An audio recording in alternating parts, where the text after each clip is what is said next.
All right, hey, I'm Blake with New. I'll walk you through the setup for the Flint seat. When you get your Flint, the first thing you'll notice is the seat is coming in a couple parts. It's packed this way because the profile of the Flint is really low, and if the seat were fully assembled, it would sit up too high, causing damage in transit and then not enabling the Flints to stack very well. So that's why it is assembled how it is.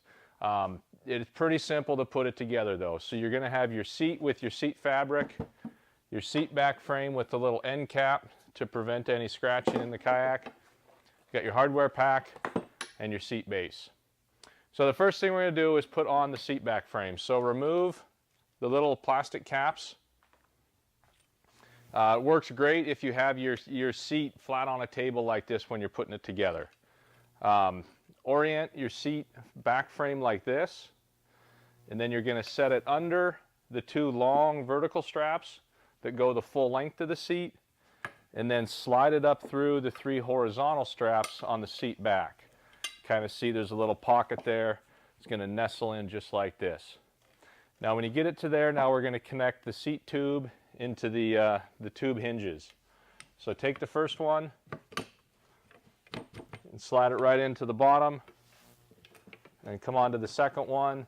And if you get a little bit and slide it in as well. Now if you get a little resistance, a little trick is just to put a little bit of pressure on this hinge to make them line up better, and then that slides right in. Give it a little push on each side to make sure they're in all the way. And then you can take the, go into your hardware pack, pull out the two screws with the acorn nuts, and put those through, connecting on the holes there and connecting on the holes there. Now if for some reason those don't align perfectly, you can always take a 3/16 inch drill bit, run it through the hole to clean that out, and then these screws will go in perfectly. I'm going to skip that step here on the video, but that would be the next thing to do. Then we're going to align the seat fabric. So kind of lay your seat down flat. You want to fold over the fabric over the top of the seat, so it sticks, you know, just the black part is just below the seat frame. Then go ahead and tighten these up and tighten up the seat back frame straps. Don't over tighten them, just kind of get them snug. And then you can put your seat up like this, and you'll see that we are good to go. Now where you'll want to be when you get to this stage is to have the four corners of the seat exposed, you know, and generally equal amounts, excuse me. You wouldn't want the fabric so high over the seat frame that you can't see the top corners, or shifted to the side so it's covering this whole side and you got a lot of exposure here. So if you get it where your four corners are about equal, you're good to go. Now we're going to connect the whole cross beams to the seat base so you can set this up in your boat. So you have the cross beams, hardware pack, and the instructions that'll be in the little box. So it works well to dump out your hardware in the box so you don't lose anything. Then you're going to take the hex recess spacers,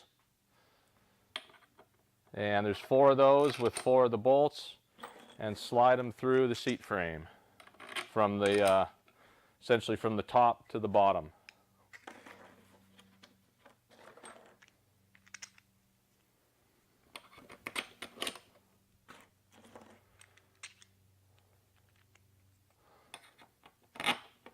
Just like that. And the next thing we're going to do is take the cross beams and connect those. So you see the cross beams have kind of the 2 humps, so the humps are going to be down.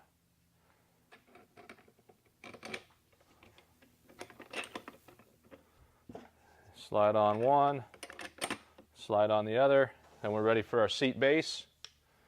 And you see the seat base is asymmetrical, so the longer end is going to be forward. And of course the flat part is to the base, so that's opposite the seat. And then connect this. Kind of just got to work it in one by one.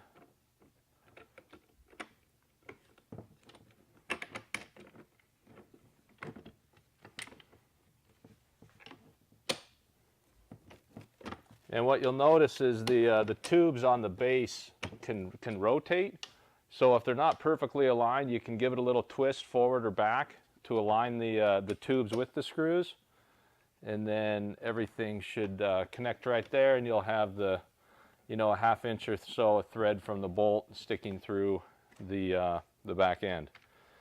Then go ahead and install or put on the saddle washer, and then your lock nuts.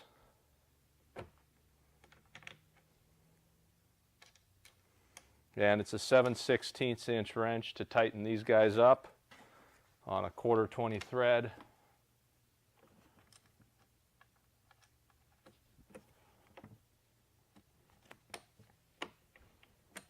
So this bolt wasn't sitting in the recess washer just right, so I got that aligned. All 4 of those on, then tighten them up with your 7/16 inch wrench, and your seat's good to go. Now the last step, or second to last step actually, is the seat back strap. So it's kind of twisted around on this side to prevent it from coming loose and getting tangled up. So just push that back through.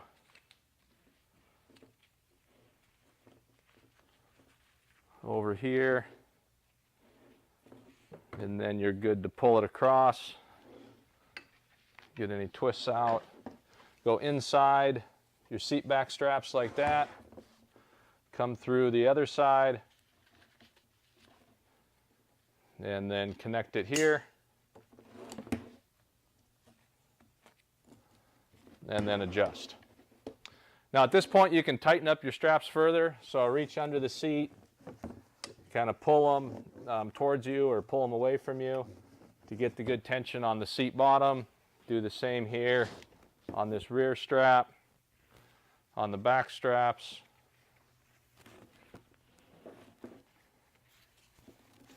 and then on the vertical straps. Now once you get get your seat set up in the Flint, you can fine-tune that a little bit more. But there you have it. That's the seat fully assembled. It's ready to install into your Flint. Just put the track bolts in the track. Well, they'll actually probably already be there if you didn't take them out. Drop the seat in, secure it with the mighty bolts, and you're good to go.